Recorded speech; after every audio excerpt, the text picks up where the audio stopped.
Conference के जिला सदर बडगाम मुश्ताक अहमद ने नेशनल कॉन्फ्रेंस के उम्मीदवार सैफुद्दीन भट्ट के साथ हाथ मिलाकर असेंबली इंतखाबात में उनकी हिमायत का वादा किया है। भट्ट ने कहा कि खान साहब में अगर लोगों के मुतालबात कोई पूरे कर सकता है तो वो सिर्फ नेशनल कॉन्फ्रेंस है। भट्ट ने हकीम यासीन की PDF पर वार करते हुए कहा कि उनकी वजह से खान साहब असेंबली हक़्क़े के साथ इस्तेसाल हो रहा है। मैं चाहता हूँ कि मेरा जो ये अवाम जो सफ़र कर रहा है, ये इस सफ़र से बेचारे निकले। पिछले 20 सालों से मैंने देखा यहाँ पे लोगों के साथ इस्तेसाल जुल्म हो रहा है मेरे यहाँ के इलाके के लोगों के साथ। तो मैंने बेटर सोचा भट्ट साहब मेरे पास इस वक्त ऑप्शन है।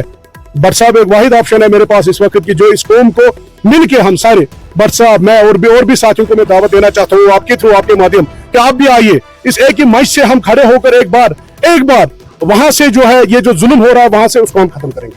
शुक्र है अल्लाह का और उन हस्तियों का जो इस वक्त कश्मीरी कौम का दर्द समझ रहे हैं, जो 8 सालों से कश्मीरी नौजवान, बुजुर्ग, औरतें, लड़कियां सब जेल रहे हैं।